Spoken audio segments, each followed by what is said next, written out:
கண் தெரியாத பெண்ணை காதலித்து திருமணம் செய்து தினமும் சித்திரவதைக்குள்ளாக்கி கொலை செய்துவிட்டதாக கூறி பெண் வீட்டார் கதறி கலங்கும் காட்சிகள்தான் இவை.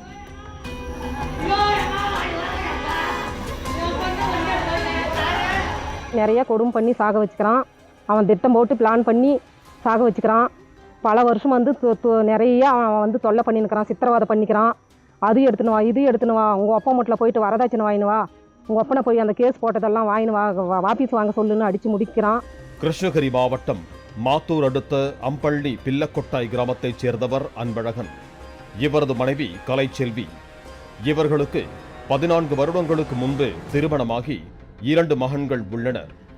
இந்த நிலையில் அதே கிராமத்தை சேர்ந்த கண் பார்வை குறைபாடு உள்ள ரூபினி என்ற பெண்ணை காதலித்து அன்பழகன் கர்ப்பமாக்கி ஏமாற்றியதால் அவரை பிடித்து போலீசில் ஒப்படைத்தனர்.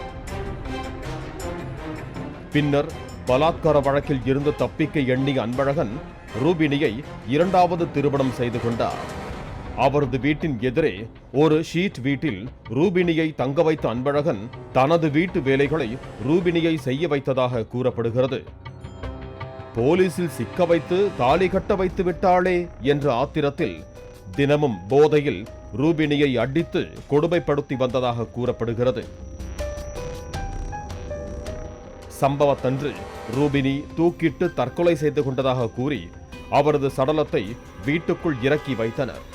தகவல் அறிந்து ஆவேசமாக வந்த ரூபினியின் உறவினர்கள் தங்கள் வீட்டு பெண் கொலை செய்யப்பட்டு விட்டதாக கூறி அன்பழகனை அடித்து சட்டையை கிழித்து ஓடவிட்டதோடு அவரது முதல் மனைவி மற்றும் தாய் தந்தையை வீட்டிற்குள் பூட்டி சிறை வைத்தனர்.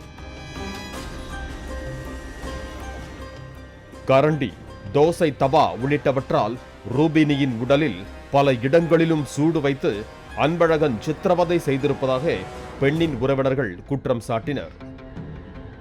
அவன் என்னைக்கு தாலி கட்டினா அன்னில இருந்து இந்த நாள் வரையும் அந்த பொண்ணு கொடுமையை மட்டும்தான் அனுபவிச்சா. இதனால பல முறை போலீஸ் ஸ்டேஷன்லயும் கம்ப்ளைண்ட் நடந்திருக்கு. ஆனா யாரும் எந்த ஆக்ஷனும் எடுக்கல சார். மெயின் கண்ணு தெரியாது சார். அந்த பொண்ணு போய் ஸ்டூல் போட்டு ஏறி தூக்கு போட்டுக்கிற அளவுக்கு கண்ணு தெரியாது அந்த பொண்ணுக்கு. 6 மணி நார்மலா இருக்கிறப்பயே அவளுக்கு கண் பார்வை கிடையாது. ஒரு பாதி பார்வை தான் இருக்கும். ஒரு குத்து மதிப்பா தான் அவ வேலையே செய்வா. நிறைய அடி காயம், தோசை தவாவில சூடு வச்சிருக்கான், கரண்டியில சூடு வச்சிருக்கான், பிளேட்ல அறுத்து இருக்கிறான். நிறைய காயங்களை நாங்க பார்த்தோம் சார். தகவல் அறிந்து விரைந்து வந்த போலீசார் வீட்டில் சிறை வைக்கப்பட்டவர்களை மீட்டு காவல் நிலையம் அழைத்து சென்றனர்.